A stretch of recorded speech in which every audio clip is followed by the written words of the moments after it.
म्हणून सातत्याने कसं सृष्टीची निर्मिती करतो, पालन करतो आणि नष्ट करतो। तो जे दैनंदिन जीवन जगतो त्यामार्फत तो पालनकर्त्याची भूमिका करतो। तो गाढ झोपेत जातो तर गाढ झोपेत संपूर्ण सृष्टी त्याच्याकरता त्याच्या व्यक्तिगत पातळीवर नष्ट होते, म्हणजे तिथे तो महेशाची भूमिका पार पाडतो। आता आजचं जे लेक्चर आहे ते आपण इथे आपलं आज सुरू करूया। आपण पान नंबर 187 वर आहोत। माझा घसा चांगलाच त्रास देतोय म्हणून आता आज पालवे मदत करतील, ते वाचतील आणि मी सांगते। Page number 187। गेल्या वेळेला आपण 186 वर थांबलो होतो 16 तारखेला। आता आपण 187 वर सुरू करतोय। आजचं लेक्चर हे खूप महत्त्वाचं आहे। आता वाचणार आहोत तो एकच वाक्य, पूर्ण मोठा पॅरेग्राफ भरून एकच वाक्य आहे, पण आपण ते तुकड्या तुकड्यांमध्ये समजावून घेऊ पॉइंट वाईज। आणि नंतर याच लेखामध्ये म्हणजे आजच्याच प्रकरणामध्ये 1-2 पानं झाल्यानंतर चेतनेची उत्क्रांती हे प्रकरण आपण बघत आहोत। तर आता पुन्हा इथे बाबा नव्याने भूमिका समजावून सांगणार आहेत, सप्तभूमिका। पण त्या सप्तभूमिका कशा असतील तर त्या चेतनेची उत्क्रांती त्या सप्तभूमिकांवर कशी होत जाते, तर त्या चेतनेच्या उत्क्रांतीच्या दृष्टीतनं आपण त्या भूमिका समजावून घेणार आहोत। कदाचित आज पहिली आणि दुसरी भूमिका होईल। लेट्स सी हाऊ बाबा टेक्स ओव्हर। जय बाबा। जय बाबा। पुनर्जन्माच्या प्रक्रियेत मनुष्यातील पूर्ण स्थूल सचेत ईश्वराने भरपूर विकसित सूक्ष्म व मनोदेहाद्वारा सुरक्षित ज्यांचा म्हणजे देहाचा सातत्याने पण अजाणतेपणे वापर केला जातो। अनिवार्यतः विविध व असंख्य अनुभवांच्या स्वभावतः विरोधी अनंत मालिकांचे विरोधी संस्कार बघून संपवण्याच्या दृष्टीने अनुभव घेतलाच पाहिजे। मनोदेहावर किंवा मनुष्याच्या मनावर हे संस्कार सतत उमटले जातात किंवा मनोदेह किंवा मन ते उचलतात व मनुष्याच्या आंतरचेतनेद्वारा व मनुष्यातील ईश्वराच्या मनुष्य म्हणून परिपूर्ण चेतनेद्वारा मोकळे होतात। तेव्हा त्याला विविध प्रकारचे अनुभव मुक्त झालेल्या संस्काराच्या तीव्रतेनुसार व निविदतेनुसार प्राप्त होतात। त्या अर्थी मनुष्याचे सूक्ष्म शरीर जे प्राणशक्तीचे स्थान आहे, या संस्कारांना मनुष्याला दैनंदिन जीवनातील स्वप्नात किंवा जागृतावस्थेत म्हणजेच परिस्थितीनुसार क्रियाशील करण्यासाठी चेतवितात। त्या क्रिया देखील विविध प्रकारे संबंधित असलेल्या विरोधी संस्कारांची प्रकृतीने विरोधी असतात। थँक्यू। आता इथे बाबा काय सांगतात की पुनर्जन्माची जी प्रक्रिया आहे त्या प्रक्रियेद्वारा स्थूल सचेत जो आहे, म्हणजे पुनर्जन्माच्या प्रक्रियेमध्ये मनुष्यातील ईश्वर कसा आहे, मनुष्यातल्या ईश्वराची चेतना स्थूलाची चेतना आहे, म्हणून तो स्थूलचेत असा ईश्वर जो आहे तो काय करतो की त्याचे आता देह जे आहेत स्थूल देह त्याचं रूप पूर्ण व्यवस्थित विकसित झाले, म्हणून मनुष्य योनीनंतर पुढे योनी नाही। त्याच पद्धतीने तिथे सूक्ष्म देह आणि मनोदेहांचा सुद्धा पूर्ण विकास झालेला असतो। आता ह्या मनोदेहावर हे सगळे संस्कार उमटलेले असतात। ह्या सूक्ष्मदेह आणि मनोदेहाचा आपण सगळेच, आपल्याला आत्ता जाणीव कसली आहे, फक्त आपल्या स्थूल देहाची आहे। आपल्या मनोदेहाबद्दल आणि सूक्ष्मदेहाबद्दल आपल्याला कॉन्शियसनेस नाही, जाणीव नाही, चेतना नाही। असं जरी असलं तरी आपण न कळतपणे आपल्या सूक्ष्मदेहाचा आणि मनोदेहाचा सतत वापर करत असतो। ते कसं, तर त्याचं उदाहरण बाबांनी मागे दिले, आपण आत्ता थोडक्यात बघूया।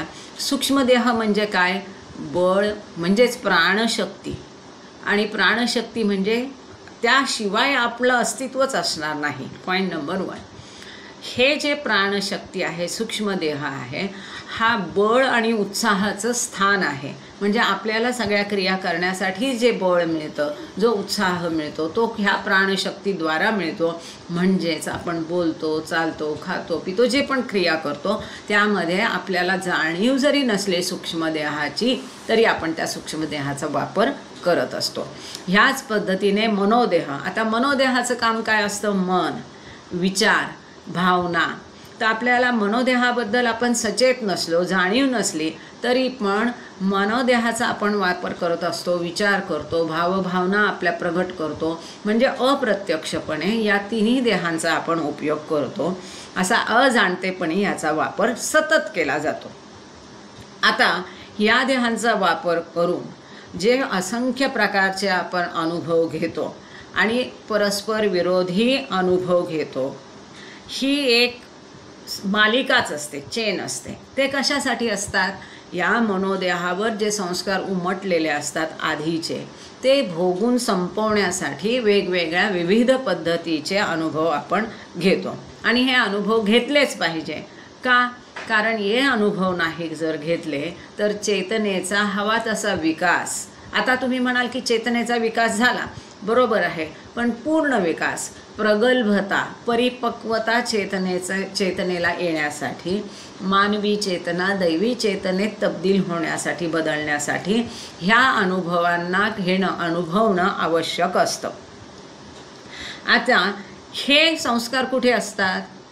तर मनुष्याचा जो कारणदेह असतो किंवा मनोदेह असतो, या मनोदेहावर कार्य केलं की ते संस्कार उमटतात आणि ते स्टोअर पण तिथेच केले जातात, मनोदेहात साचवले जातात, कारणदेहात साचवले जातात.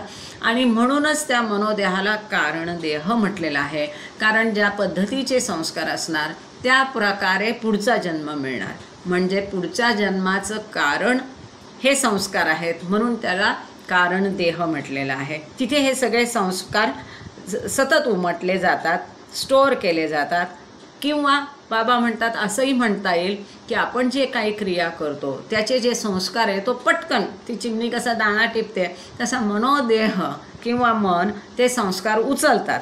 आणि ती जी आपली आंतरचेतना असते, जी आपल्याला जाणीव नसली तरी आंतरचेतना असते, त्या आंतरचेतनेद्वारा मनुष्यातील जो ईश्वर आहे तो ईश्वर काय करतो? मनुष्य म्हणून ह्या आंतरचेतनेद्वारा ते संस्कार उचलतो आणि अनुभव करून पूर्ण मोकळे करतो, खर्च करतो, म्हणजे संपवतो, मोकळे करतो. स्टेप बाय स्टेप थोडे थोडे करत जे जे आपण अनुभव करतो ते पहिले संस्कार मोकळे होतात.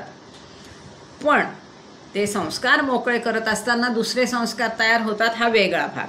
पण आंतरचेतनेद्वारा मनुष्यातील ईश्वर तेच आधीचे संस्कार मोकळे करतो.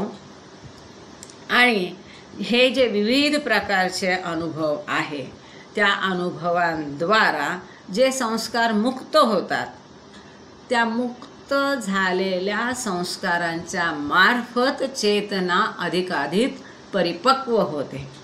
पण ती कशी परिपक्व होईल?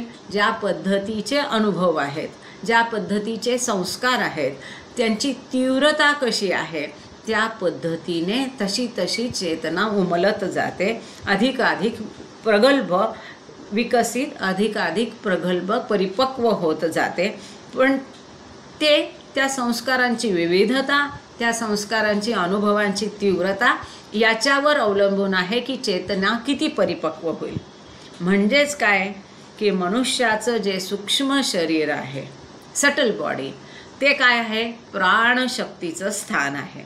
या संस्कारांना मनुष्याला दैनंदिन जीवनातील स्वप्नात किंवा जागृतावस्थेत क्रियाशील करण्यासाठी, म्हणजेच हे जे संस्कार आहे ते अनुभवांमार्फत खर्च करण्यासाठी हे प्राणशक्ती कारणीभूत होते किंवा मदत करते, ती क्रियाशील करते, ती त्या संस्कारांना चेतवते.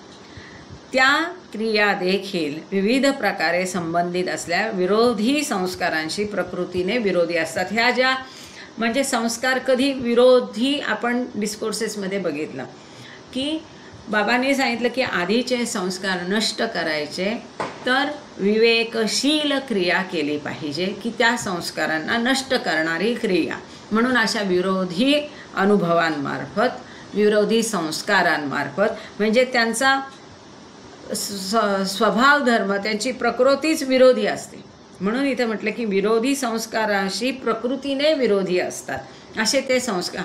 हे कळणं जटिल आहे, हे कळणं कठीण आहे हे एकाच ठिकाणी सगळं बाबांनी संस्कारांचं दिलं नाही, काही इथे काही तिथे, आणि ते सगळं एकत्रित करून आपल्याला जे काही थोडंफार समजून घ्यायचं, कारण शेवटी आपल्याला फक्त बाबांचं स्मरण करणं, त्यांच्यावर प्रेम करणं हे जाणायचं.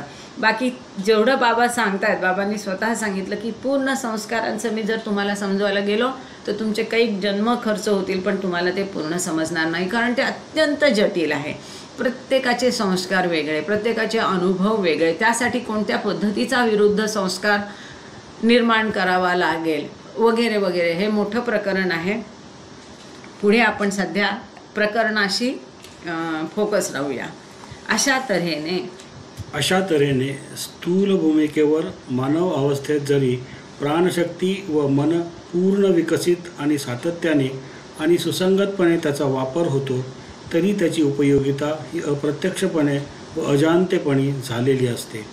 प्राणशक्तीच्या भूमिकांवर म्हणजेच सूक्ष्म भूमिकांवर या प्राणशक्तीचा वापर दिव्यत्वाने व जाणीवपूर्वक होतो, परंतु सूक्ष्म भूमिकांवर मनाचा वापर मात्र अप्रत्यक्षपणे व अजाणतेपणे होतो. मनोभूमिकावर जेव्हा मनाचा वापर दिव्यत्वाने व जाणतेपणे होतो, तेव्हा प्राणशक्तीचा वापर अप्रत्यक्षपणे व अजाणतेपणे होतो. थँक्यू.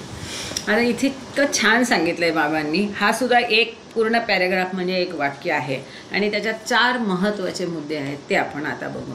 आत्ताच आपण बघितलं की स्थूल जगात स्थूल शरीराचा आपण वापर करतोय, नाक, कान, डोळे, हात वगैरे, तरीही आपण सूक्ष्म शरीर आणि मनोशरीराचा न कळतपणे अजाणतेपणे वापर करतो.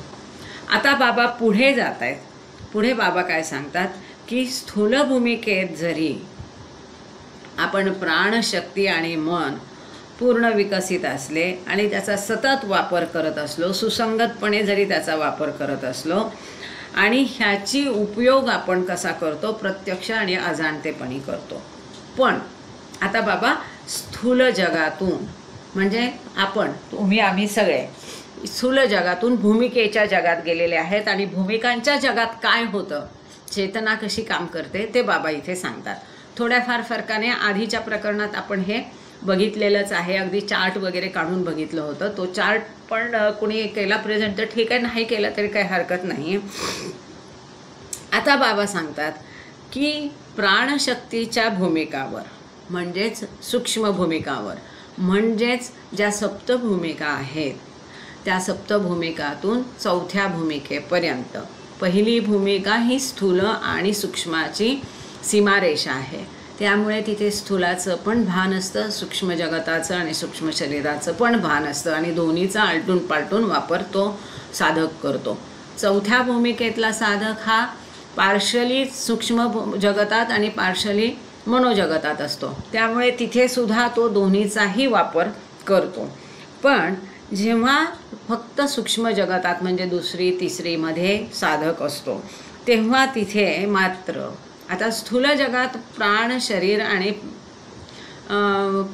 जे सटल बॉडीचा आपण कसा न कळत उपयोग करतो, पण सूक्ष्म जगतातला साधक म्हणजे 1 ते 4 भूमिकेतला साधक जो आहे, त्याच प्राणशक्तीचा किंवा सटल बॉडीचा उपयोग तो जाणीवपूर्वक करतो, दिव्यत्वाने करतो.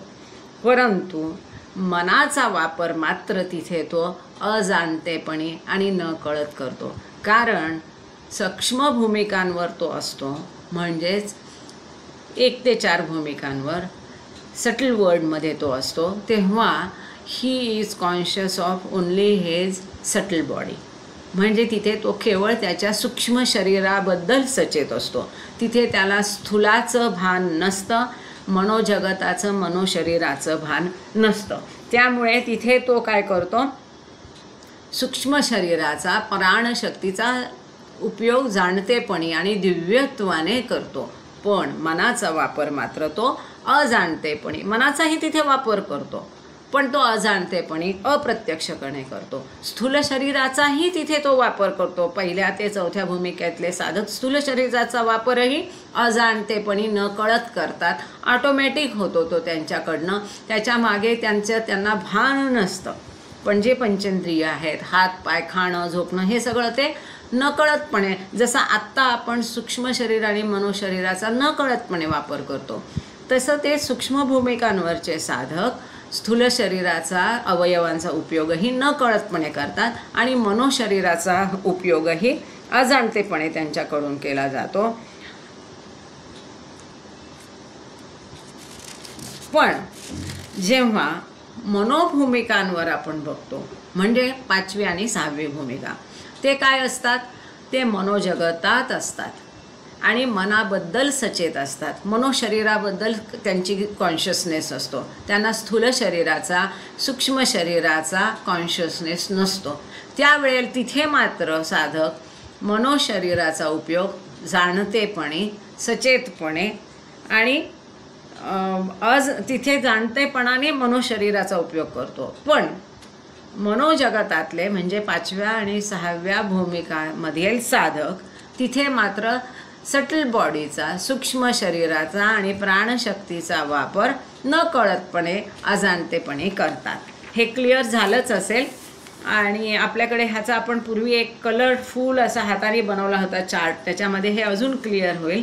खरं तर मी ठरवलं होतं तो काढून ठेवेल, पण राहिलं, हरकत नाही.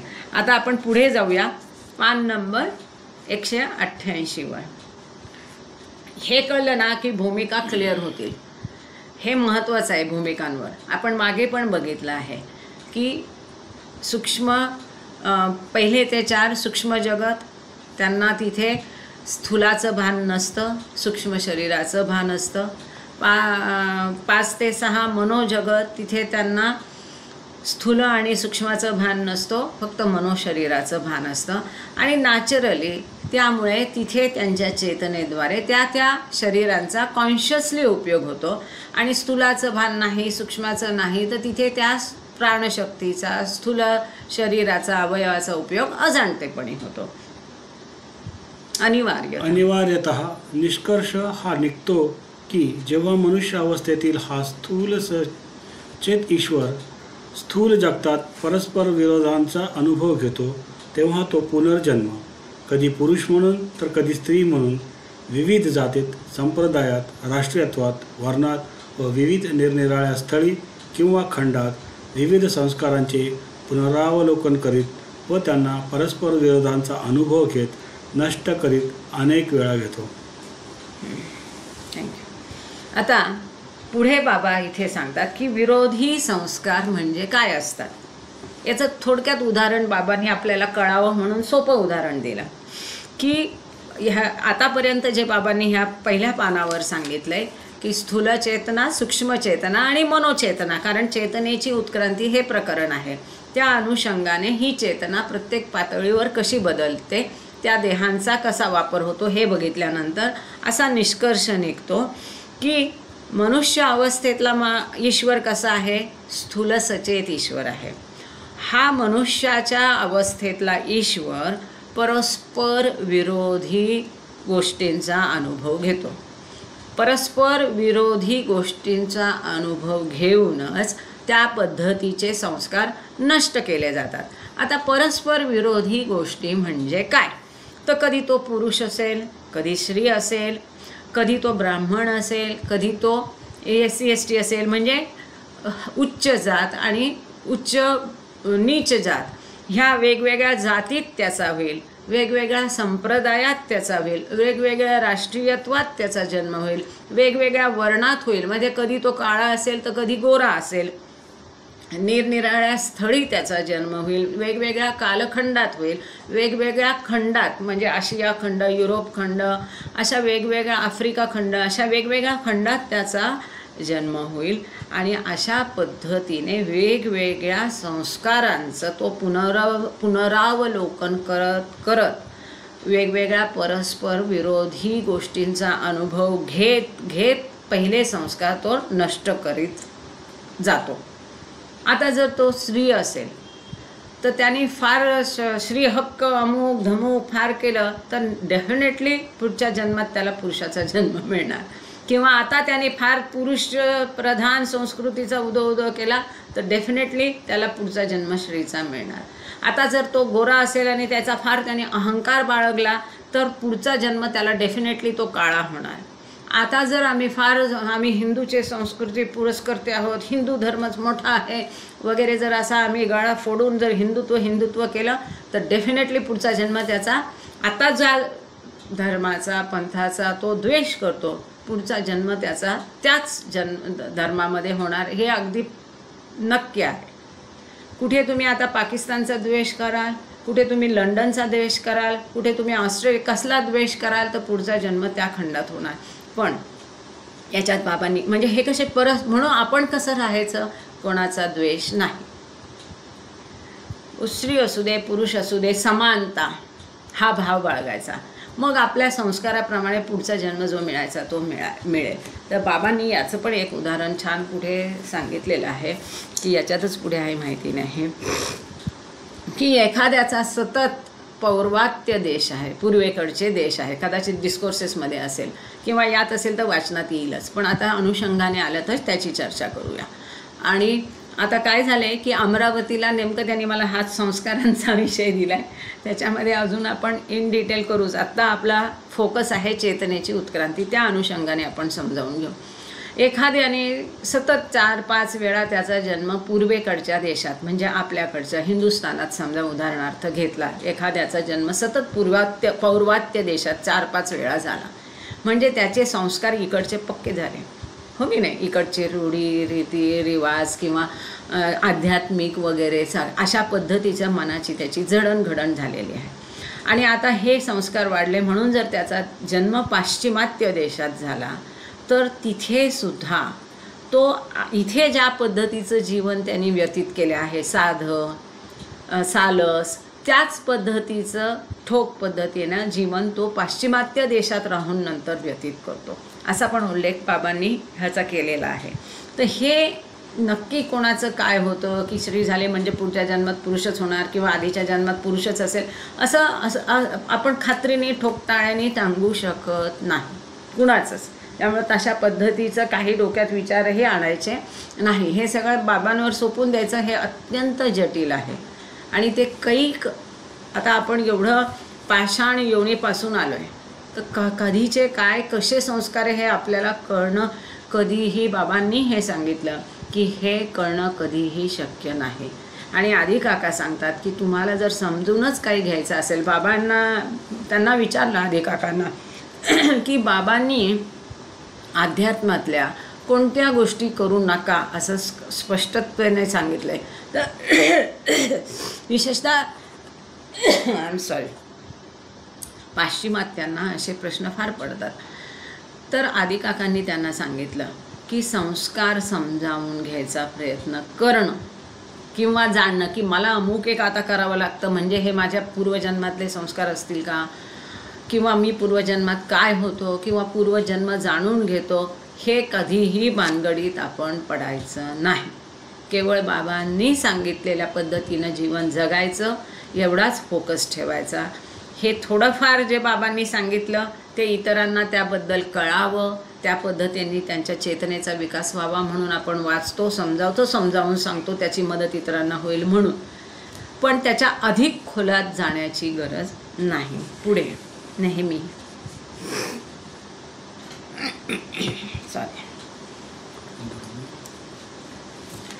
नेहमी विविध परस्पर विरोधी संस्काराद्वारा व अनुक्रमे त्यांच्या तदनुषंगिक विरोधी व अनुभवांद्वारा पृथ्वीवरील मनुष्य अवस्थेतील ईश्वर शक्यता आहे की एखाद्या दिवशी लक्षावधी पूर्वजन्मानंतर दृढपणे रुतलेले संस्कार विरळ करील.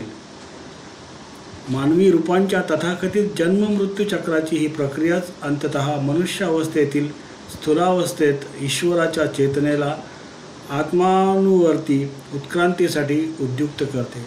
चेतनेची आत्मानुवर्ती उत्क्रांती ही प्रक्रिया आकारास येते जेव्हा स्थूल संस्कार क्रमशः क्षीण व विरळ होतात. खूप छान सांगितलं इथे बाबांनी. आता बाबा काय सांगतात की असं होऊ शकतं अशा पद्धतीने परस्पर विरोधी वेगवेगळे संस्कार अनुभव घेत की एक दिवस असा येतो की मनुष्य अवस्थेतला जो ईश्वर आहे, शक्यता आहे बाबा सांगतात की असे लक्षावधी पुनर्जन्म त्यांनी व्यतीत केल्यानंतर जे दृढ झालेले त्याचे संस्कार आहे ते हळूहळू विरळ होतील, क्षीण होतील. आणि हे जे तथाकथित, आता तथाकथित जन्ममृत्यू बाबांनी का म्हटलेलं आहे? कारण बाबांनी सांगितलं खरा जन्म कोणता आणि खरा मृत्यू कोणता. तर बाबा काय सांगतात की जेव्हा परमात्म्याचा जीवात्मा होतो हा म्हणजे खरा जन्म, आणि खरा मृत्यू म्हणजे त्या जीवात्म्याचा जेव्हा पुन्हा परमात्मा होतो म्हणजे ईश्वर साक्षात्कार होतो, म्हणजेच खोटा अहम त्याचा मरतो, म्हणजेच खुदी को मिटाना ज्या वेळेला होतं तोच खरा मृत्यू. मधले हे सगळे जन्ममृत्यू हे खरे जन्ममृत्यू नाहीत, ते केवळ रूप बदलणं आहे. चेतनेच्या विकासातली ती एक प्रक्रिया आहे. कपडे बदलण्यासारखं आहे, झोपेतून उठण्यासारखं आहे, ते खरे जन्ममृत्यू नाही. म्हणून बाबांच्या प्रत्येक शब्दावर लक्ष द्या की तथाकथित बाबांनी इथे शब्द वापरलाय की मानवी रूपाच्या तथाकथित जन्ममृत्यू चक्रांची ही प्रक्रियाच शेवटी मानवाच्या अवस्थेतला जो ईश्वर आहे त्या ईश्वराची जी चेतना आहे ती आत ओढण्यासाठी, आत्मानुवर्ती होण्यासाठी हे जन्म मृत्यूच ती प्रक्रिया चेतनेला आत ओढण्याची प्रक्रियेला उद्युक्त करतात, प्रोत्साहन देतात, पुश करतात. काय की ही जन्ममृत्यूची प्रक्रिया चेतना अंतर्वर्ती होण्यासाठी उपयुक्त असते दुसऱ्या भाषेमध्ये. आता अशी जी आत्मानुवर्ती चेतना होते ती चेतना, ती उत्क्रांती एक वेगळी उत्क्रांती आहे. आत्मानुवर्ती उत्क्रांती म्हणजे भूमिकेमधल्या स्टेजेसमधली जी 1 ते 7 भूमिका आहे ती अवस्था ही आकाराला येते. कशातून आकाराला येते? त्याचा जन्म, ह्या जन्म मृत्यूची जी प्रक्रिया आहे, साखळी आहे, त्याच्यातून आत्मानुवर्ती उत्क्रांती जन्माला येते. आणि मग हळूहळू जे स्थूल संस्कार आहे ते क्षीण व्हायला लागतात, विरळ होतात, दुबळे होतात. आणि हे होणं गरजेचं आहे. कशासाठी? तर ते दुबळे झाल्यावरच ते नष्ट करणं शक्य होतं. अदरवाईज ते फार किचकट असतात, चिवट असतात, त्यांना तसं नष्ट करणं अत्यंत कठीण असतं. बाबांनी एके ठिकाणी म्हटलंय की संपूर्ण सृष्टीला एक मोठा आध्यात्मिक पुश धक्का देऊन पुढे ढकलणं एक वेळ सोपं आहे, पण त्यांच्या अंतर्गत मंडळातील जे सदस्य आहेत त्या मंडळाच्या सदस्यांचे जे भौतिक संस्कार आहेत पापपुण्याचे ते नष्ट करणं अतिशय जटिल आहे, कठीण आहे. म्हणजे जर मंडळीचे सदस्य की ज्यांचे आध्यात्मिक संस्कार अतिशय प्रबळ असतात त्यांच्या बाबत बाबा हे बोलतात तर आपली काय तिथे कहाणी आहे. थोडक्यात ह्या पॅरेग्राफमध्ये बाबांनी हे सांगितलंय की मानवाच्या रूपातला जो ईश्वर आहे तो जन्ममृत्यूच्या फेऱ्यातून जाऊनच त्याचे स्थूल संस्कार विरळ होतात, क्षीण होतात आणि ते झाल्यानंतरच आत्मानुवर्ती उत्क्रांती सुरू होते की जिथे आपण बघतो स्थूल जगातल्या संस्कारांच्या फक्त अर्धे 50% संस्कार सूक्ष्म जगतात राहतात आणि सूक्ष्म जगतातले जे संस्कार आहे ते पुन्हा मनोजगतात आणखीन 50% कमी होतात. म्हणजे स्थूल जगतात जर 100 संस्कार असतील तर मनोजगतात केवळ 25% संस्कार असतात. तेही अत्यंत विरळ असतात की जे नष्ट करणं सोपं असतं पण स्वतः तो जीवात्मा त्याला नष्ट करू शकत नाही. त्यासाठी सद्गुरूची आवश्यकता असते. आणि शेवटचा संस्कार राहता तो मनाचा संस्कार. सध्या आपण प्रकरणावर पुढे येऊया.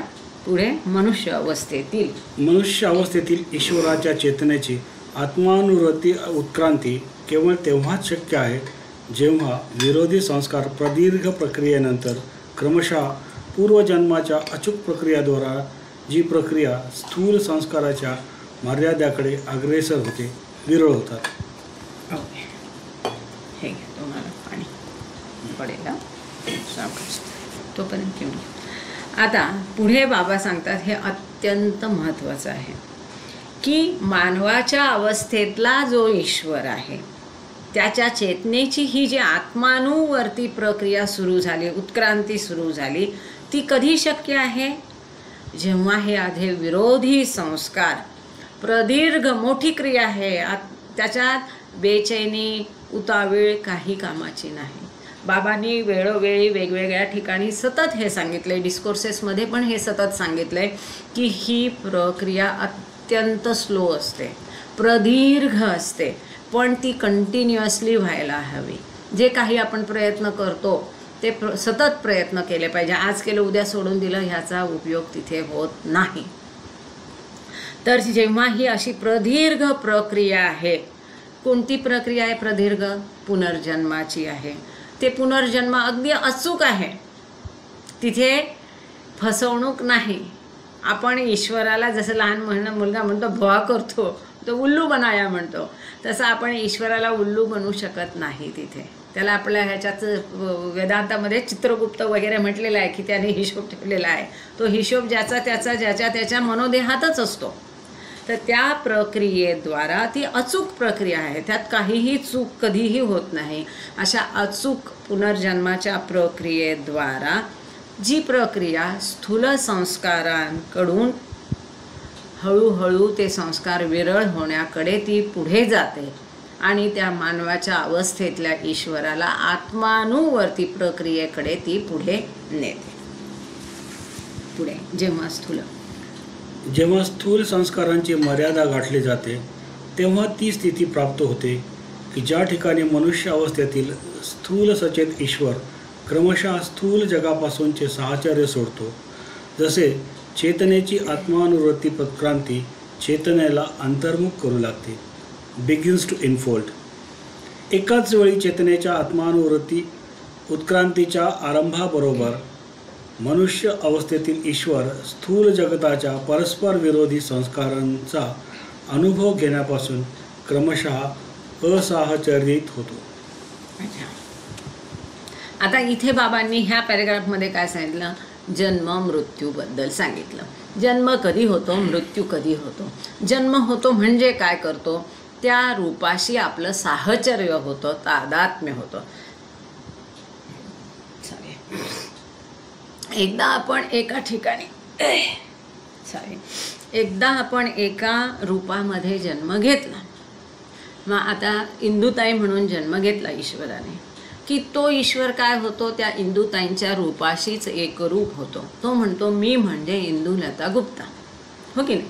तर अशा पद्धतीने असं करत करत ही एकदा त्या रूपाशी जे रूप तो घेतो त्या रूपाशीच तो ईश्वर एक रूप होतो आणि तो समजतो मी म्हणजे हे रूप.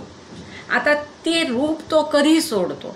म्हणजे त्या रूपाशी असलेलं त्याचं साहचर्य, एकरूपता, तादात्म्य कधी संपतं? त्याचा मृत्यू होतो, बरोबर. ते मृत्यू झालं म्हणजे त्यांनी त्या रूपाशी असलेलं साहचर्य सोडून दिलं. आता हा मृत्यू कधी होतो?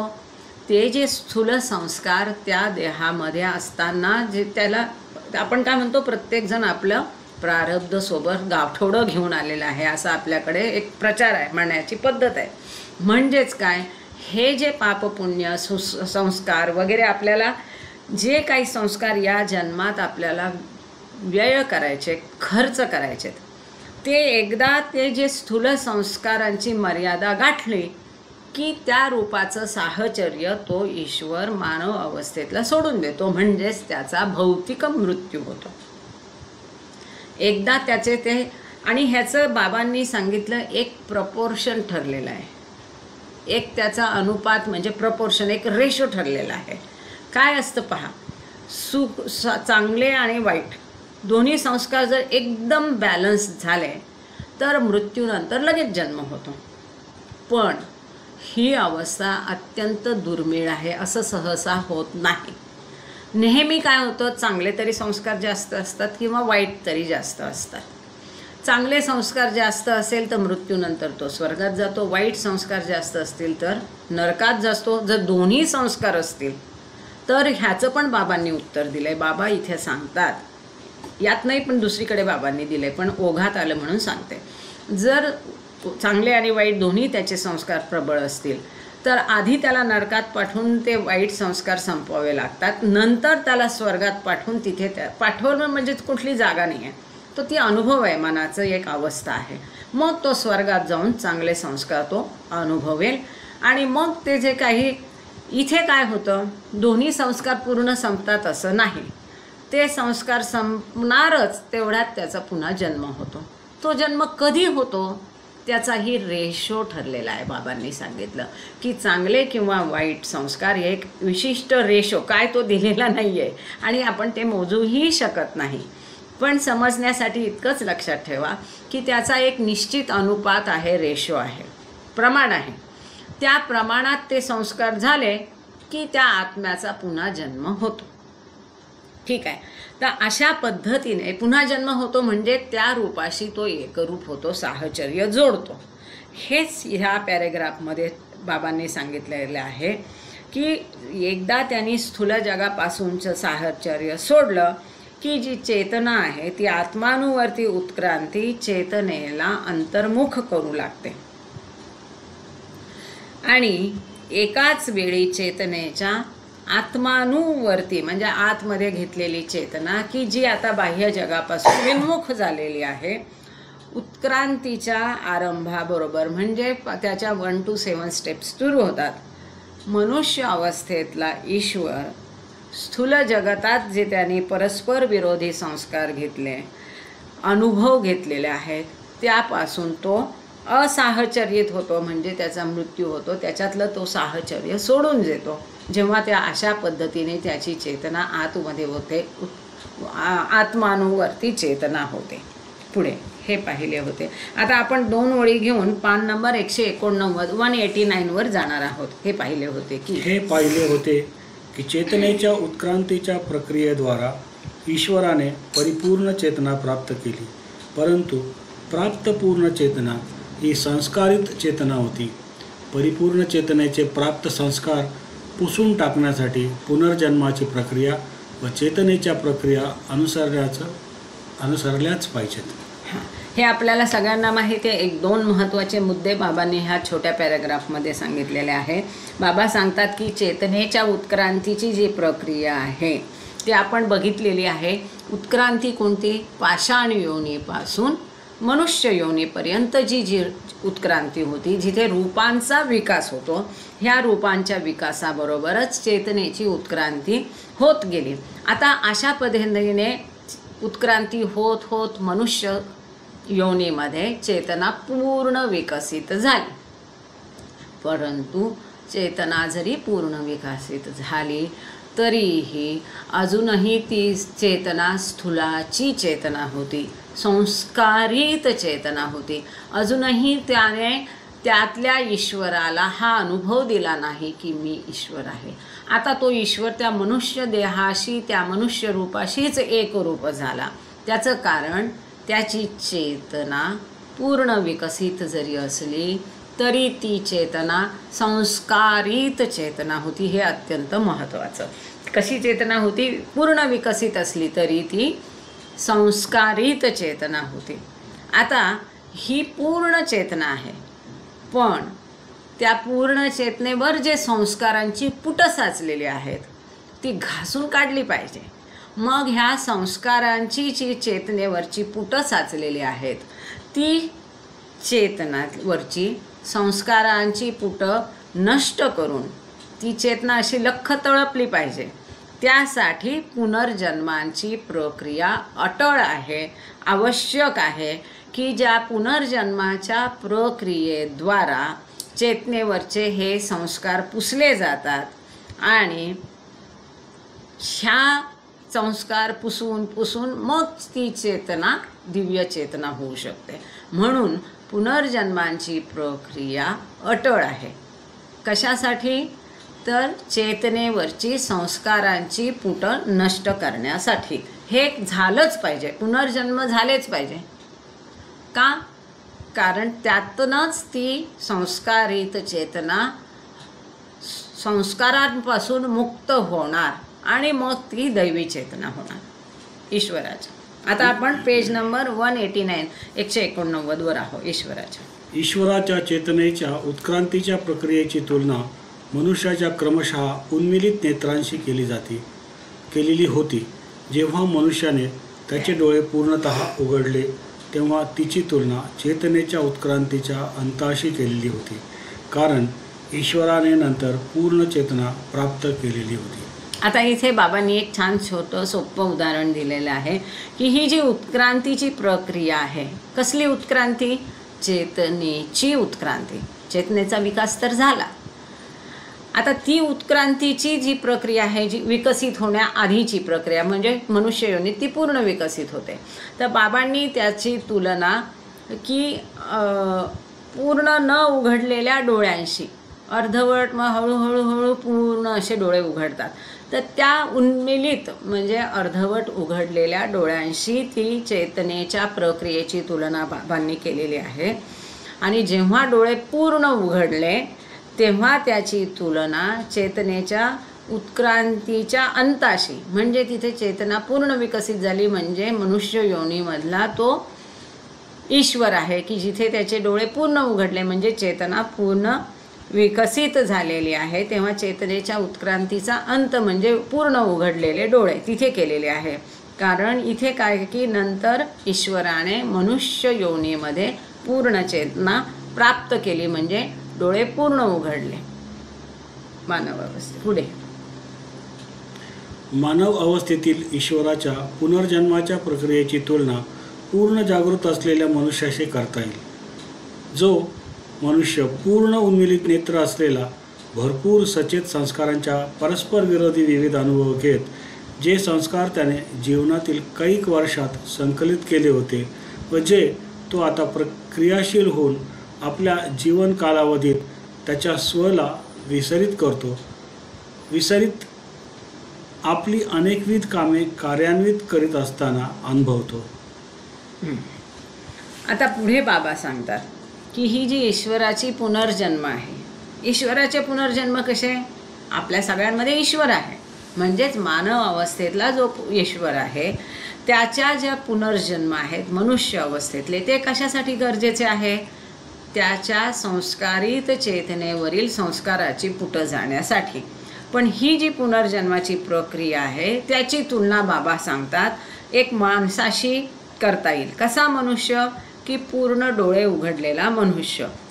असा मनुष्य की तो काय करतो? संस्कार आहे त्या परस्पर विरोधी संस्काराचा अनुभव घेत. हे संस्कार कुठून आले?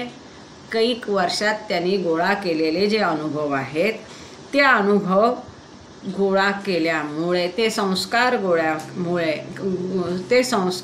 गोळा केल्यामुळे तो आता क्रियाशील होतो. का? कारण ते संस्कार परिपक्व झाले आणि ते त्याला पुश करतात की मला खर्चून संपवा म्हणून. आता हे संस्कार काय करतात? त्या सगळ्या जीवन कालावधीमध्ये, म्हणजे अनेक वर्ष, 84 लक्ष योनी म्हटलेलं आहे, 84 लक्ष कुठे मनुष्य जन्म म्हटलेलं आहे, जे पण असेल, कैक वर्षात त्यांनी जे अनुभव संस्कार गोळा केले, तिथे काय करतो? तो पुनर्जन्माच्या प्रक्रियेत स्वतःला विसरतो. स्वला विसरत ईश्वराने चेतनेवरची संस्काराची पुट संपवायचं काम सुरू केलं. कशाच्या माध्यमातून? पुनर्जन्माच्या माध्यमातून. पण हे काम करताना तो स्वतःला विसरत चालला. तो ईश्वर पूर्ण चेतना मिळूनही स्वला विसरत, आणि असं विसरत त्यांनी काय केलं? अनेक कामं केली, पुष्कळ वेगवेगळी कामं केली, आणि अशी कामं करत त्यांनी ते संस्कार गोळा केले आणि ते संस्कार तो अनुभवत गेला. पण ह्या सगळ्या प्रक्रियेमध्ये तो स्वला विसरला, स्वतःचं मूळ स्वरूप ईश्वरत्व आहे त्याला विसरला. मनुष्य अवस्थेतील ईश्वराच्या चेतनेच्या आत्मानुवर्ती उत्क्रांतीच्या उर्मीची तुलना अशा मनुष्याशी करता येईल की जो पूर्ण दिवस कामात व्यग्र राहिल्यानंतर अखेर जेव्हा काम व्यवहार्यता पूर्ण झाले असते, तो त्याच्या कामापेक्षा स्वतःच्या स्वकडे लक्ष देतो. अशा तऱ्हेने उद्युक्त झाल्यानंतर मनुष्याचे लक्ष आपोआपच त्याच्या बाह्य कामावरून स्वतःच्या स्वकडे उचित प्रकारे जाते. खूप छान. इथं बाबांनी अत्यंत सुंदर उदाहरण दिले. बाबा काय करतायत या प्रकरणात, ह्या पानामध्ये विशेषतः की हळूहळू माणसाचेच जीवनातले एक एक उदाहरण देऊन चेतनेचा विकास उत्क्रांती कशी होते आणि ईश्वर त्या रूपात कसा असतो हे माणसाची रूपं समजावून सांगतात. की हळूहळू उघडणारे डोळे म्हणजे उत्क्रांत होणारी चेतना, पूर्ण उघडलेले डोळे म्हणजे पूर्ण विकसित चेतना म्हणजे मानव रूपातील चेतना. पुढे त्याने पुनर्जन्मातला माणूस म्हणजे काय की तो स्वतःला विसरत कसा त्या त्या जन्मात त्या त्या रूपाशी एकरूप होतो हे सांगितलेलं आहे. आता पुढे आत्मानुवर्ती उत्क्रांती, चेतनेच्या आत ओढलं जाणं किंवा चेतनेचा आत्मानुवर्ती प्रवास कसा सुरू होतो, त्याला कोणत्या भाषेत बाबांनी समजावून सांगितलं ते अत्यंत सुंदर आहे. की बाबा सांगतात की एखादा माणूस आहे, तो दिवसभर कामात इतका व्यग्र असतो, व्यस्त असतो की त्याला स्वतःकडे लक्ष द्यायला अजिबात फुरसत नसते. खाणं पिणं आराम झोप, काय केस केले काय केलं काहीही लक्ष नसतो. पूर्ण दिवस त्यांनी स्वतःला कामात झोकून दिलेलं असतं. आपल्यातले बरेच जण हा अनुभव घेतात.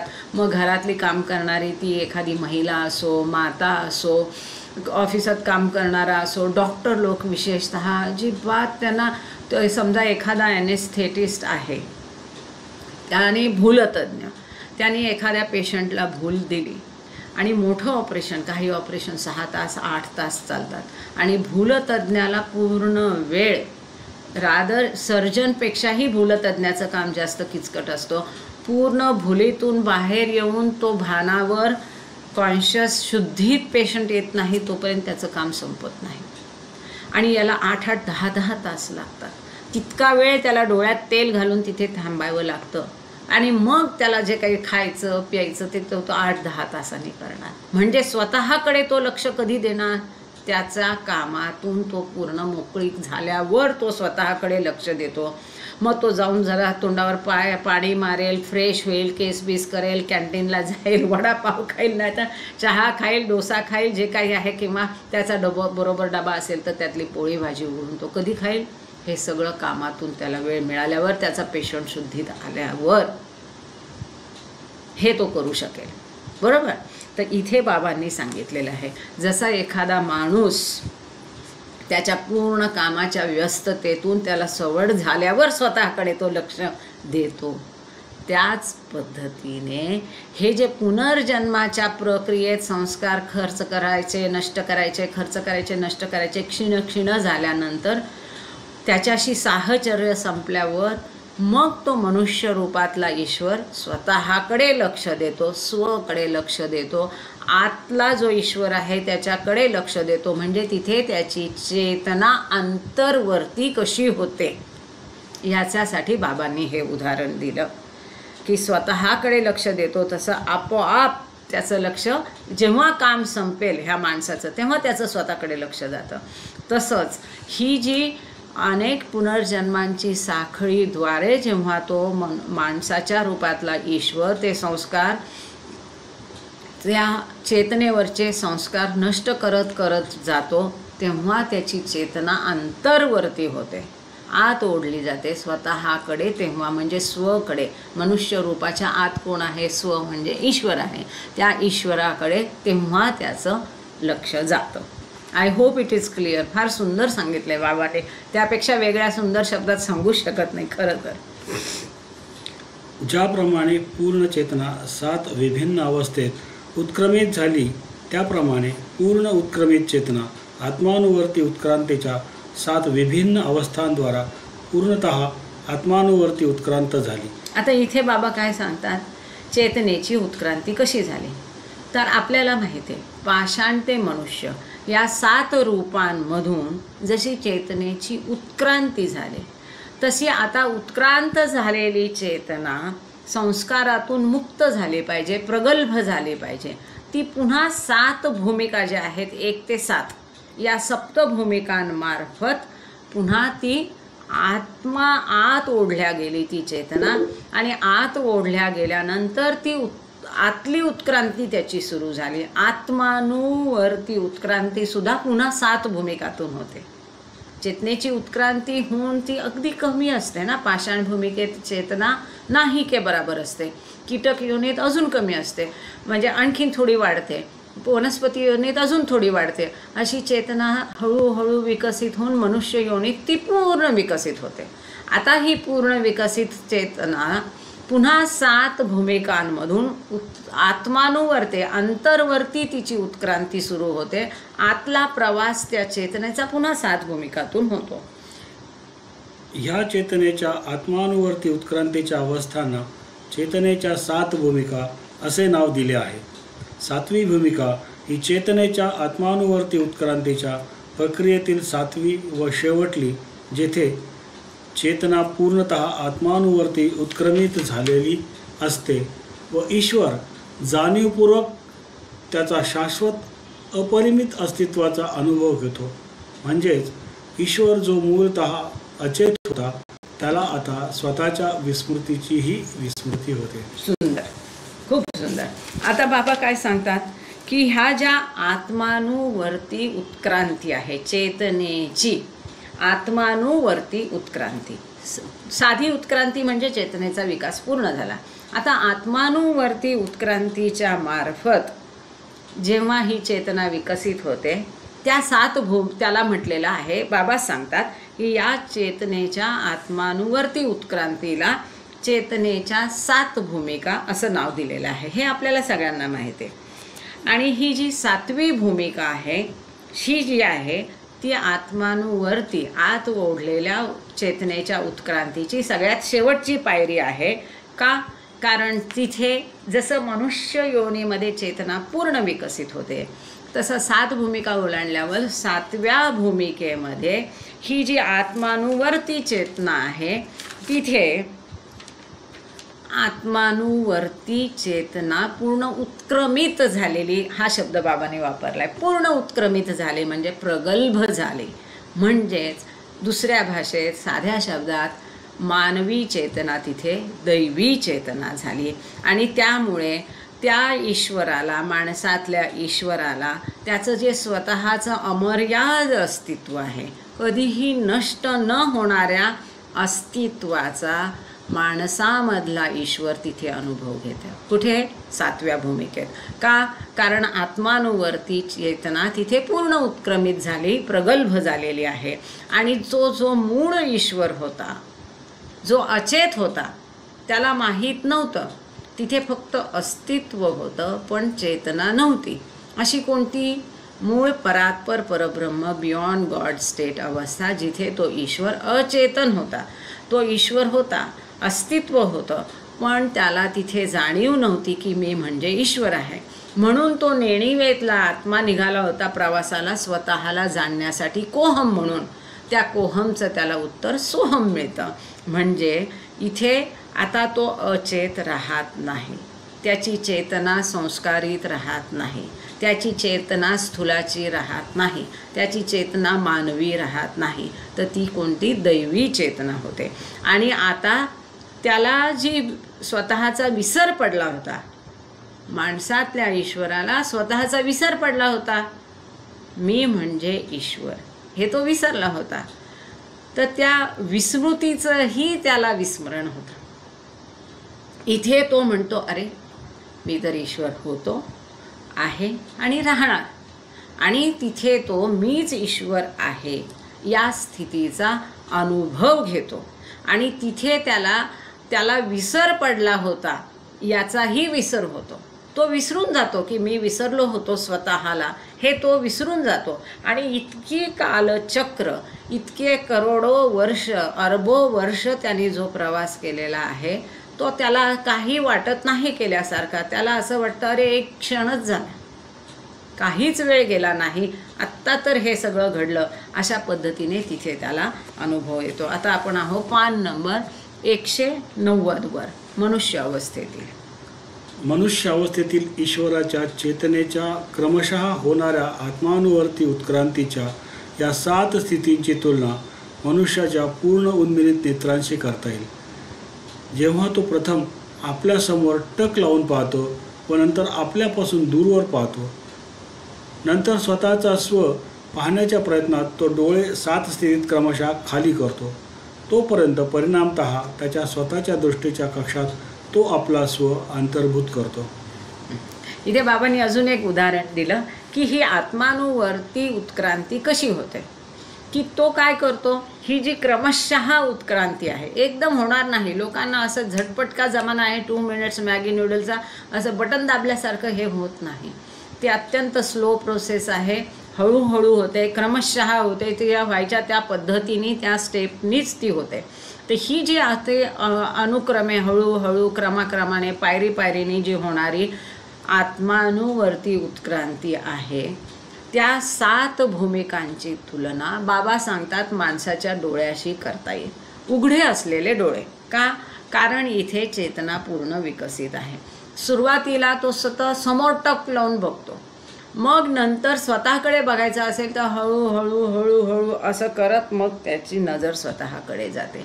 तर बाबा सांगतात स्वतःला बघणारी समोरची नजर आणि समोरची नजर त्याची टक लावून बघणारी आणि स्वतःला बघण्यासाठी त्याला 7 अवस्थेतून ती नजर खाली आणावी लागून मग स्वतःला तो बघू शकतो. तर अशामध्ये मग 7 भूमिका पार पाडल्यानंतर त्याची नजर स्वतःकडे जाते आणि मग ती स्वतः अंतर्भूत होते, अंतर्वर्ती झाली की मग तो त्याला स्वतःला तो बघू शकतो. जोपर्यंत आपण समोर बघतो, बघा सगळे तुम्ही प्रयोग करा, समोर बघतो तेव्हा आपल्याला आपण दिसतो का, अजिबात दिसत नाही. आरसा समोर नसला पाहिजे बशर्त. जेव्हा आपण सरळ असं समोर बघतो तेव्हा आपल्याला समोर सगळं काही दिसतं, जे काय आहे घरात, तुमचं लॅपटॉप असेल किंवा मोबाईल असेल हे सगळं दिसतं. पण स्वतःला आपण स्वतः केव्हा बघू शकतो, जेव्हा आपण नजर खाली करू, वळवू आणि आपल्याकडे आपण बघू तेव्हा आपण स्वतःलाच बघू शकतो. त्याशिवाय आपण स्वतःला बघू शकत नाही. तर ही आत्मानुवर्ती चेतनेची उत्क्रांती बिलकुल अशी आहे की 7 भूमिकातून मग तो स्वतःकडे बघू शकतो. आता इथे अजून एक गंमत आहे. असं स्वतःला बघितलं तरी फक्त मला माझं मानेच्या खालचाच भाग दिसतो, माझा चेहरा मला दिसत नाही. तो मला केव्हा दिसेल, मी आरशात बघेल तेव्हा. मग हा आरसा कोण असतो, सद्गुरू असतो, जो मदत करतो तिथे आपल्याला स्वतःचं स्वस्वरूप दाखवायला, म्हणजे तो आपल्याला आरसा दाखवतो. तेव्हा आपण आपल्याला स्वतःला संपूर्णपणे बघू शकतो. पुढे अटळ असंख्य पुनर्जन्मात जिथे स्थूल अनुभवांच्या संदर्भात अखेरची मर्यादा गाठली जाते व जेव्हा स्थूल संस्कार क्षीण होतात व बहुतांश निष्क्रिय होतात तेव्हा मनुष्य अवस्थेत असणाऱ्या ईश्वराची स्थूल चेतना क्रमशः आत्मानुवर्ती उत्क्रमित होऊ लागते व मनुष्य अवस्थेतील ईश्वर चेतनेच्या आत्मानुवर्ती उत्क्रांतीच्या प्रक्रियेत प्रवेश करतो. आता बाबा इथे काय सांगतात की हे जे असंख्य पुनर्जन्म आहेत ते अटळ आहे. का अटळ आहे, कारण चेतनेच्या वरती जे संस्कारांची पुटं आहेत ती नष्ट करणं आवश्यक आहे. आता त्या पुनर्जन्माच्या दरम्यान त्याला काय होतात, असंख्य स्थूल अनुभव येतात. जेव्हा ह्या स्थूल अनुभवांचं मर्यादा गाठली जाते, लिमिट क्रॉस होतं, तेव्हा ते स्थूल संस्कार हळूहळू क्षीण व्हायला, दुबळे व्हायला आणि बहुतांश संस्कार निष्क्रिय व्हायला सुरुवात होते.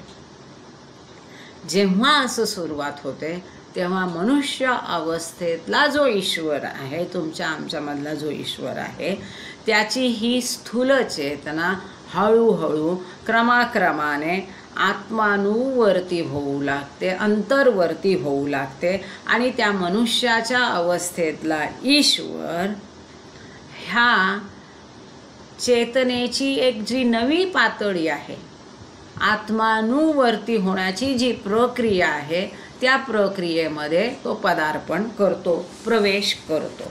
पुढे या ठिकाणी आत्मानुवर्ती उत्क्रमित होणारी स्थूल चेतना मनुष्य अवस्थेतील ईश्वराच्या आधीच पूर्ण विकसित झालेल्या सूक्ष्म शरीराच्या माध्यमांद्वारा सूक्ष्म जगताच्या पहिल्या अवस्थेचा किंवा भूमिकेचा अंशतः अनुभव घेते.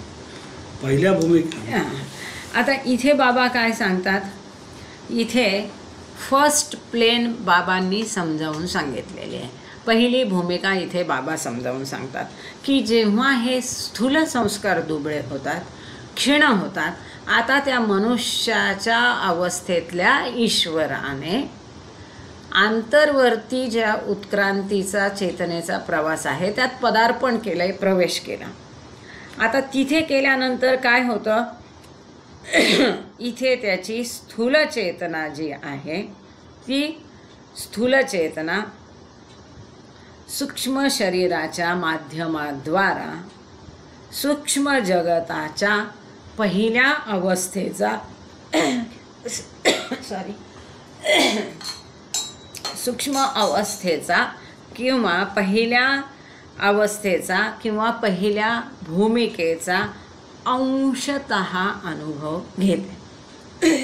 म्हणजे काय होतं, एक मिनिट सॉरी,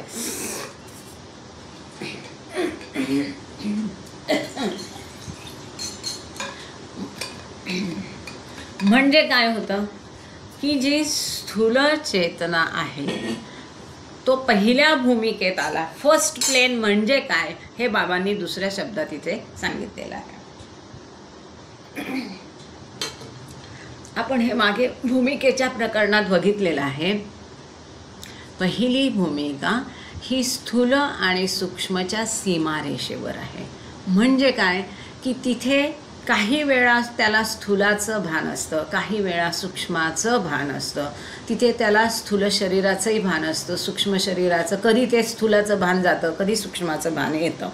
तर इथे त्याची जी स्थूलाची चेतना आहे त्या अवस्थेत म्हणजे इथे तो स्थूल शरीराचाही कधी कधी जाणीव उपयोग करतो आणि सूक्ष्म शरीराचाही जाणीव करतो.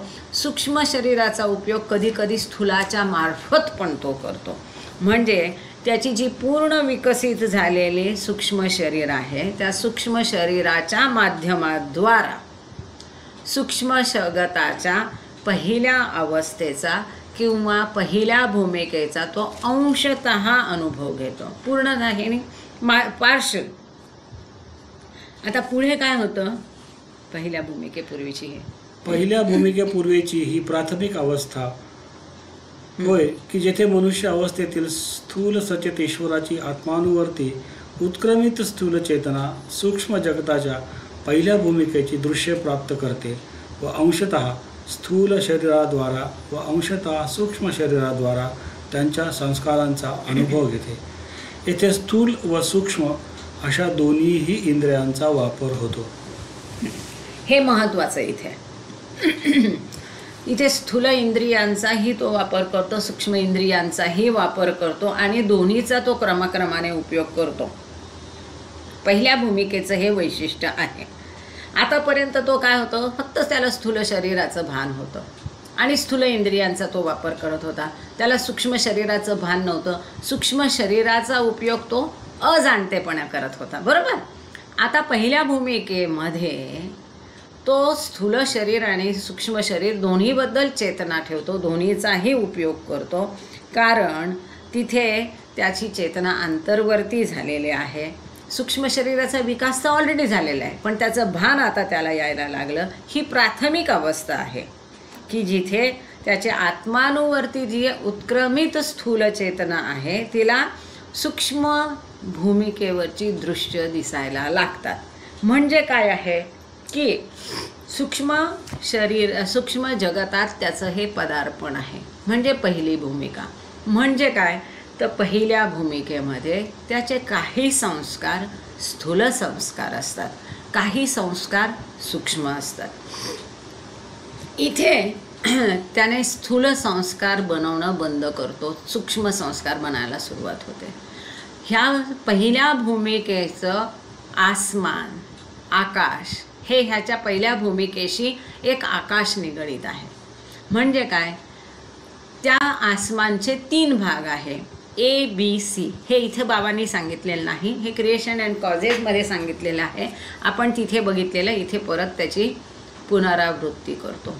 या A भाग, B भाग, C भाग ह्याच्यामध्ये त्याला काय व्हायला लागतं, सुगंध येतो, कधी सुंदर नाद, स्वर्गीय आनंद देणारा स्वर्गीय संगीत ऐकायला येतं, कधी त्याला सुगंध येतो, कधी त्याला सुंदर दृश्य दिसायला लागतात, कधी त्याला आसमान दिसायला लागतं, एक सुंदर आसमान असतं, असा जो प्रकाश त्याची तुम्ही कल्पनाही करू शकत नाही। जर कुणाला कधी क्षणिक त्याचा अनुभव आला असेल तर त्याला हे कळेल।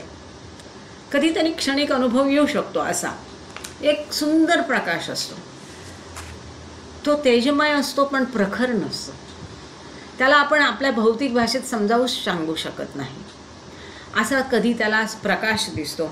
हे जे अनुभव आहेत ते त्याला दुसऱ्यांच्या मनातल्या गोष्टी थोड्याफार कळायला लागतात। दुसऱ्याचं मन तो वाचू शकतो जर तो भौतिकदृष्ट्या त्याच्याजवळ असेल। हे कुठे होतं? पहिल्या भूमिकेमध्ये। हे का होतं?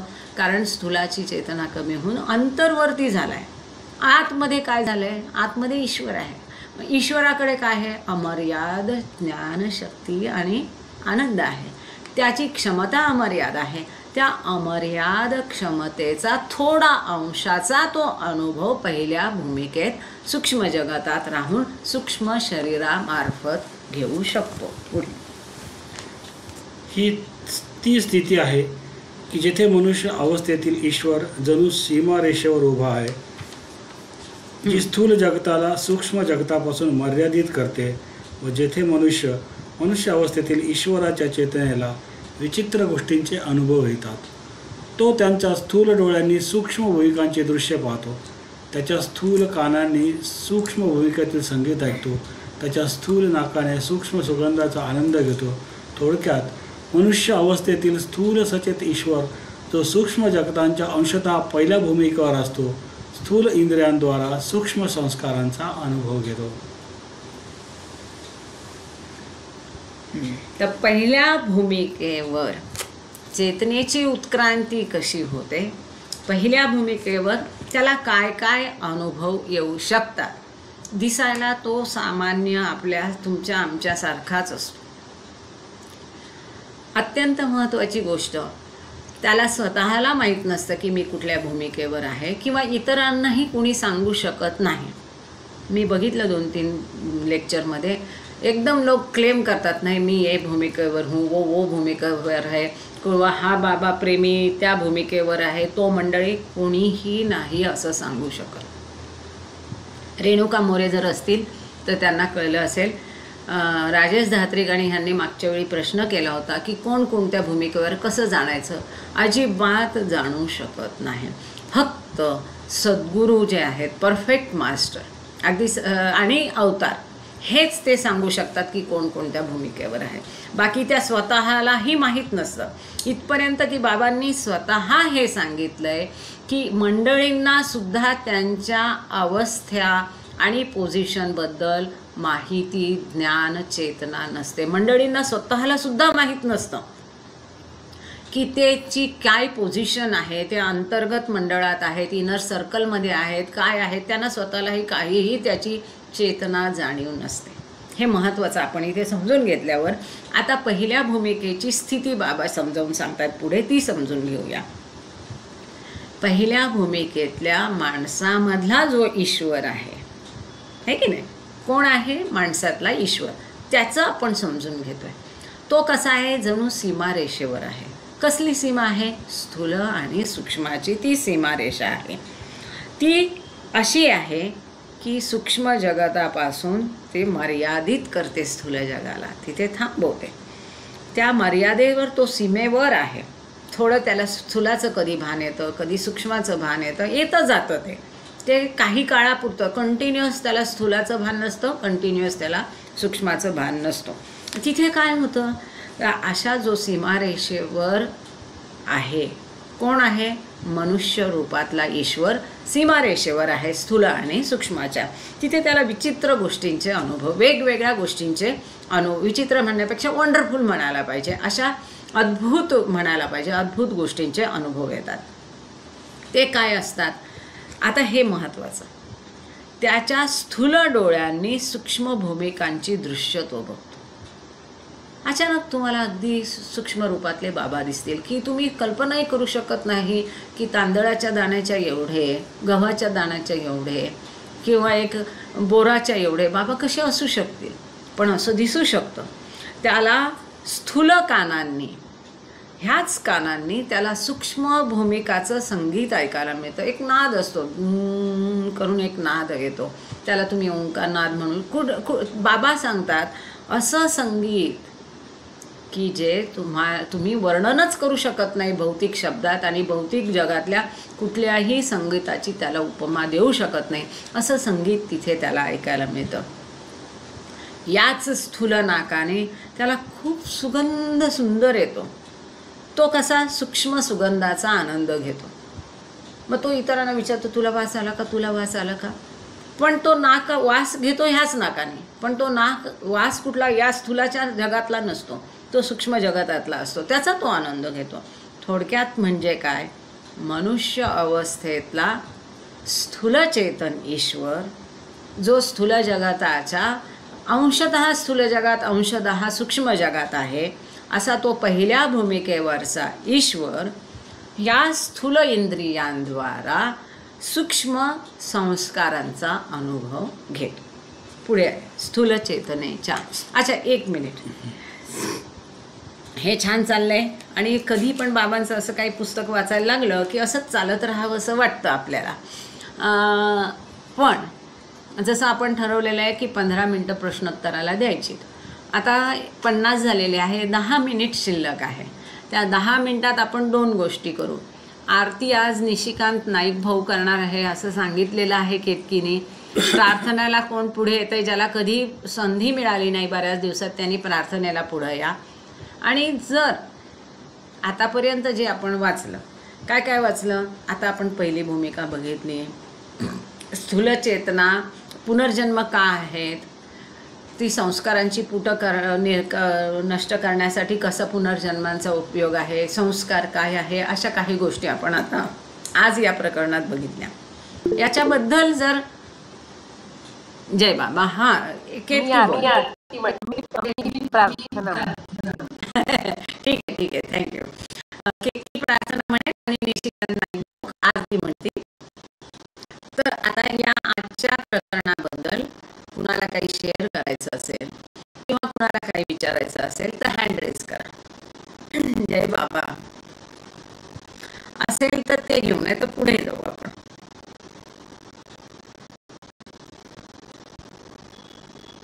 प्रश्न आहे कुणाला काही विचारायचंय?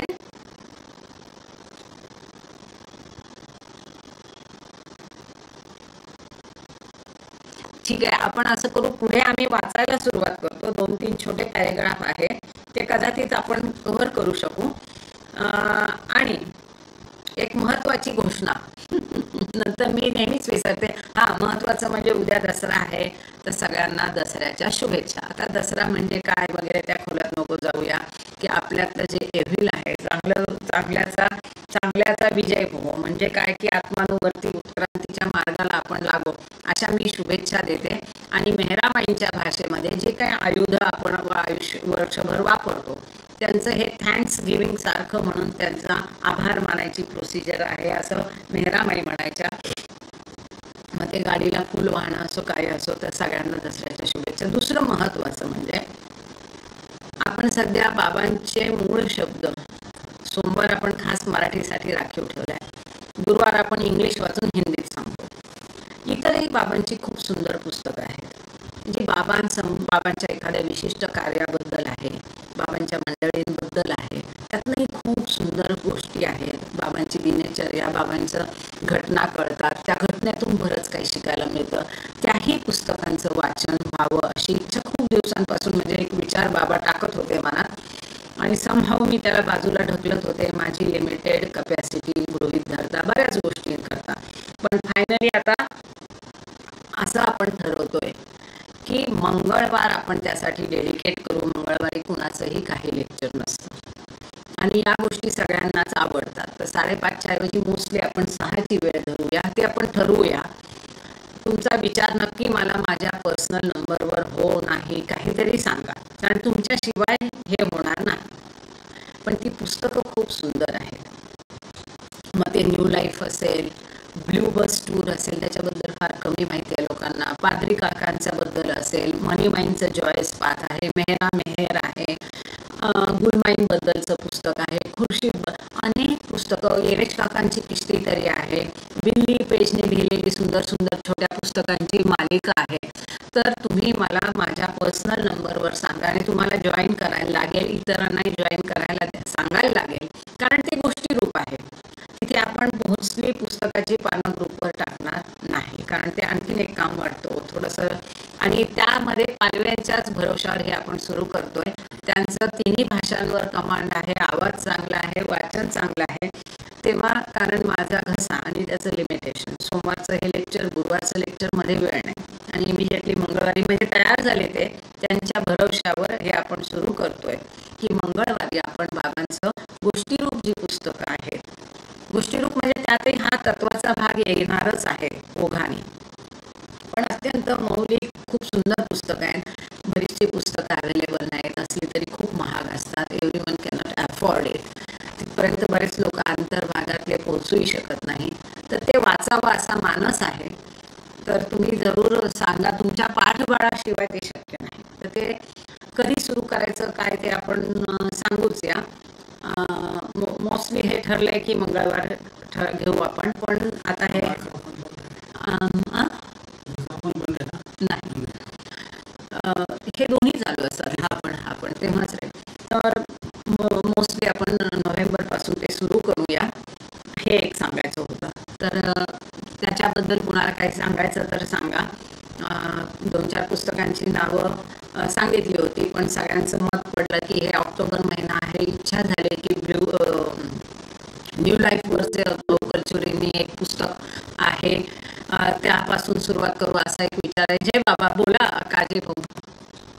हा हा हा, ते मंगळवारी दुसरं कोणाचं काही नाही आहे, त्याच्यामुळे कोणतं तरी पुस्तक सुरू करायला बिलकुल हरकत नाही. आणि ते ब्ल्यू बस टूर अतिशय इंटरेस्टिंग आहे. त्याच्यामध्ये बरेचसे भाग आहेत, कारण त्याच्यामध्ये मस्तांच्या भेटी आहेत, गरिबांच्या भेटी आहे आणि खूप काही म्हणजे महत्वाचं कार्य बाबांचं त्याच्यामध्ये आहे. तर ते घ्यायला बिलकुल हरकत नाही. आणि त्याच्यामध्ये तो एकतर म्हणजे महायुद्धाचा काळ असल्यामुळे बऱ्याचशा घटना त्याच्यामध्ये त्याला महत्वाच्या घटना बाबांच्या त्याच्यामध्ये घडलेल्या आहे आणि तो भाग घ्यायला हरकत नाही. आणि आपलं जे चालू आहे आता गॉड स्पीक आणि क्रिएशन ऑफ कॉजेस हे दोन्ही पॅरलल सुरू असल्यामुळे हे समजायला खूप चांगलं झालेलं आहे. म्हणजे मला तरी असं वाटते की हे पॅरलल असल्यामुळे बऱ्याचशा गोष्टी आपल्याला क्लिअर होतात की ज्या आपल्याला माहीत नव्हत्या. आणि तुम्ही जे सांगण्याची पद्धत आणि आम्हाला चांगल्या प्रकारे हे समजते. आणि मी तर ते रेकॉर्डिंग 2-2, 3-3दा ऐकतो. म्हणजे आपल्या सीमित बुद्धीच्या हिशोबाने किंवा माझी जी बुद्धीची लेवल आहे त्याच्याप्रमाणे मी खूप त्याचा प्रयत्न करतो आणि मला त्याच्यामध्ये खूप इंटरेस्ट येते. आणि तुमची जी सांगण्याची पद्धत आहे त्याच्यामधून मला आता इतरांना मी समजू शकत नाही, पण मला खूप चांगल्या प्रकारे त्याच्यामध्ये समजू शकते.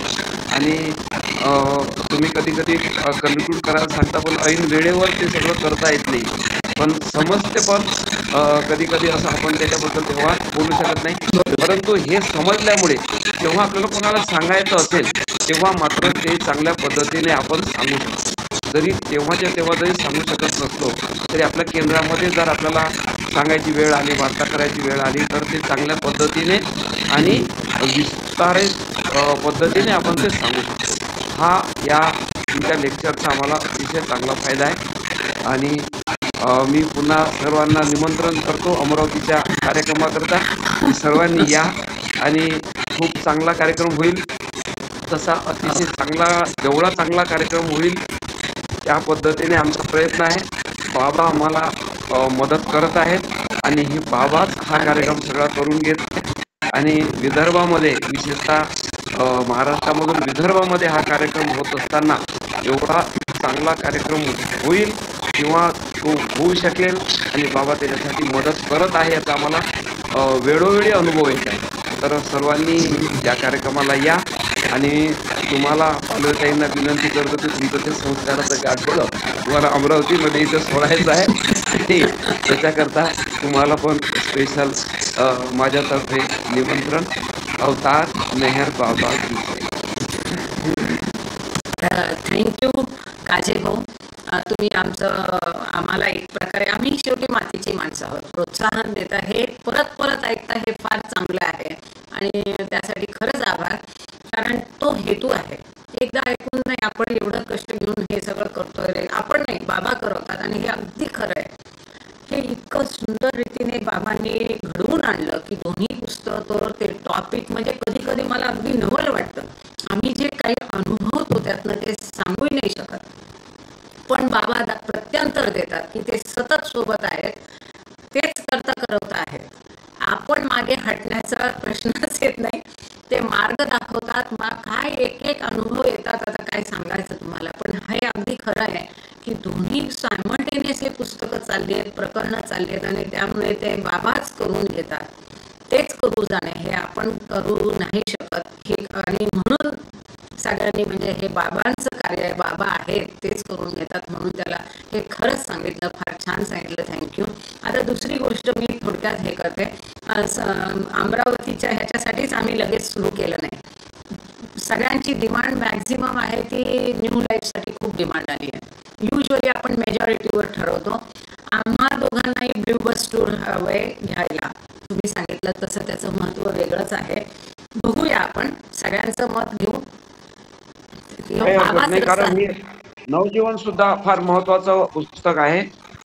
मी पण माझ्यासाठी, मला पण त्याचा खूप इंटरेस्ट आहे त्या पुस्तकामध्ये, आणि मी बऱ्याचपैकी ते पुस्तक म्हणजे 2-2 वेळा 3-3 वेळा वाचलेलं आहे, आणि मला पण आनंद येईल, मजा येईल, आणि त्याच्यासाठी आरती सुरू खूप करूया, फायदा आपण होईल. परत बोलू. आरती. थँक्यू कीर्ती, सुरू कर. अवतार मेहर बाबा की जय. थँक्यू बाबा, जय. हे देवाधिदेवा, सर्वांचे पालन करणारा व रक्षण करणारा, तू अनादी व अनंत आहेस. तू अद्वितीय व अतुलनीय. तुझा थांब कोणालाही लागू शकत. तुझ्या ठाई जीवन अभिव्यक्ती नाही, रूप नाही, तसेच गुणही पण नाही. तू अमर्याद निराद आहेस. तर्क व कल्पना या पलीकडे आहेस. तू सनातन व अविनाशी आहेस. तू अविभाज्य आहेस. दिव्य दृष्टीशिवाय तुला कोणीही पाहू शकणार नाही. तू सतत होतास, तू सतत आहेस व सतत राहशील. तू सर्व ठिकाणी आहेस, सर्वात आहेस आणि सर्वांच्या पलीकडेही आहेस. तू आकाश मंडळात आहेस, पाताळात आहेस.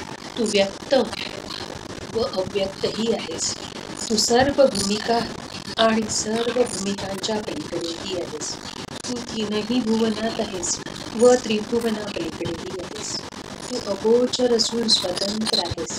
तू विश्वकर्ता व देवदेवेश्वर आहेस. तू सर्व मनांचा व हृदयांचा अधिकार आहेस. तू सर्व शक्तिमान व सर्व व्यापी आहेस. तू अनंत ज्ञान, अपरिनिष्ठ व असीम आनंद आहेस. तू ज्ञान सिंधू आहेस. सर्वज्ञ व अनंत ज्ञानी आहेस. भूत, वर्तमान व भविष्य यांचा तू ज्ञाता असून स्वयंमेव ध्यानच आहेस. तू दयेचा सागर असून सदैव कल्याणकारी आहेस. अनंत गुणांनी नटलेला तू आत्म्यांचा आत्मा आहेस. सत्य, ज्ञान व आनंद यांची त्रयी तू आहेस. तू सत्याचा उगम असून प्रेमाचा महासागर आहेस. तू आदिपुरुष असून श्रेष्ठाहून श्रेष्ठ आहेस. तू प्रभू व परमेश्वर आहेस. तू परमदेव असून परात्पर परमात्मा आहेस. तू परब्रह्म आहेस.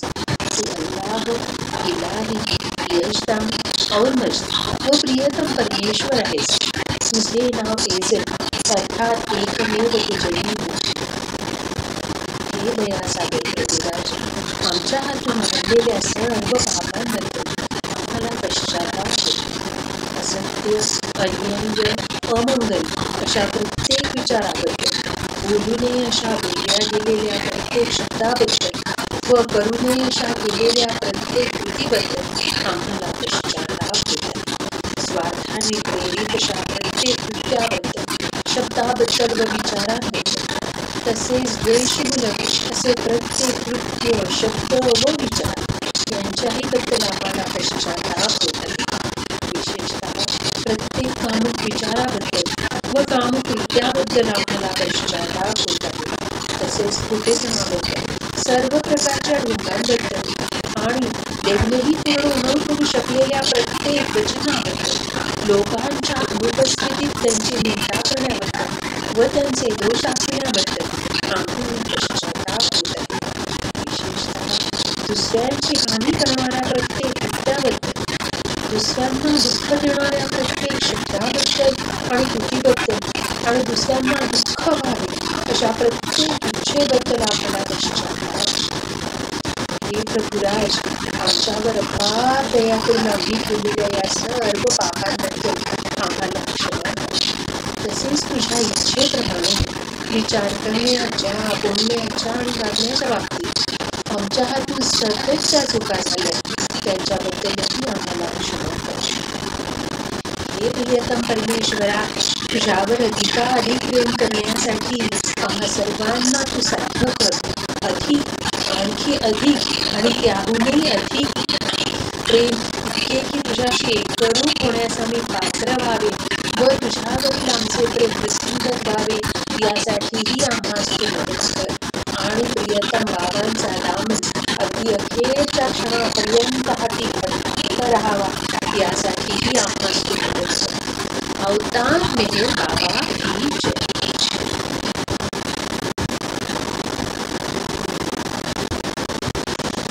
जहाँ कल्पना शब्द न पहुँचे, ऐसे अपरंपार नेति नेति वेद पुकारे, महिमा तोरी दिव्य सनातन परम दयाघन, दिव्य सनातन परम दयाघन, हे जगदोद्धारो मेरा मन आरती स्वीकारो, मेरा मन आरती स्वीकारो. दीप चंदन शरकाना, भोग लगाना, फूल चढ़ाना, तुम्हारा ही तुमको लौटाना. काहे बड़ाई करो मेरा मन आरती स्वीकारो, मेरा मन आरती स्वीकारो. ओ सकल निधि के तुम कारण हो, सकल विश्वता रणहारे हो.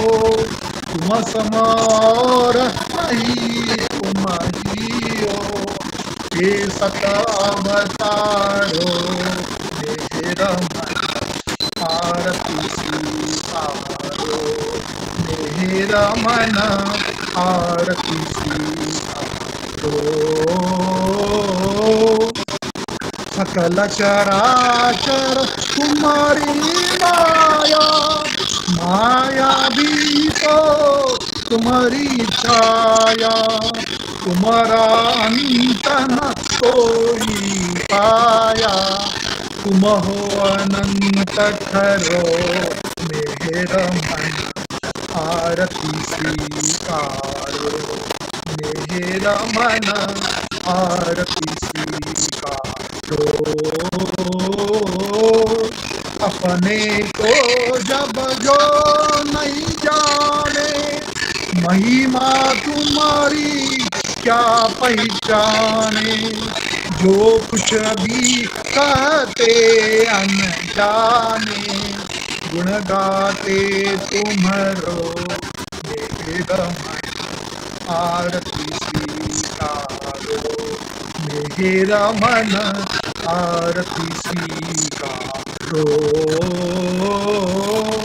सीमा नाही तुम्हारी कृपा को, क्या कोई दे सकता प्रभु तुमको.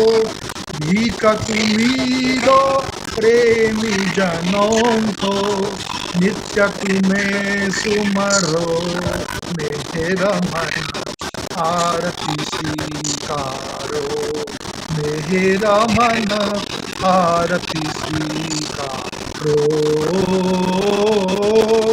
दिव्य सनातन परम दया घन दिव्य सनातन परम दया घन हे जगदुदारो मेहर मन आरती स्वीकारो मेहर मन आरती स्वीकारो अवतार मेहर बाबा की जय अवतार मेहर बाबा की जय अवतार मेहर बाबा की जय प्रियतम प्रभु की जय अवतार मेहर बाबा की जय. थँक्यू बाबा, थँक्यू. छान निशिकांत भाऊ, थँक्यू. जय बाबा सगळ्यांना, थँक्यू. सगळेजण आता आपल्या माईक आणि व्हिडिओ ओपन करा. जय बाबा. जय बाबा. आरती प्रार्थना एकदम छान. जय बाबा. प्रार्थना छान. जय बाबा. सगळेजण काकू जय बाबा. जय बाबा. जय बाबा. जय बाबा. सर्वांना दसऱ्याच्या शुभेच्छा. हार्दिक शुभेच्छा सर्वांना अमरावतीच्या सगळ्यांना दसऱ्याच्या शुभेच्छा.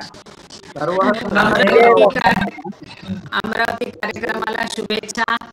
आणि संस्थानाबरोबर थोडं सद्गुरू बद्दल पण सांगायचा विचार आहे. बघूया. जय बाबा. जय बाबा. जय बाबा. जय बाबा. जय बाबा. जय बाबा. सर्वांना जय बाबा. तब्बलजी कुठे? सुनीता ताई तब्बलजी. जय बाबा. जय बाबा. आपण जयकार करू बाबांचा तीनदा. जय बाबा. मीनाताई सगळेजण बाबांचा जयकार करा. करा. जय अवतार मेहर बाबा. अवतार मेहर जय बाबा.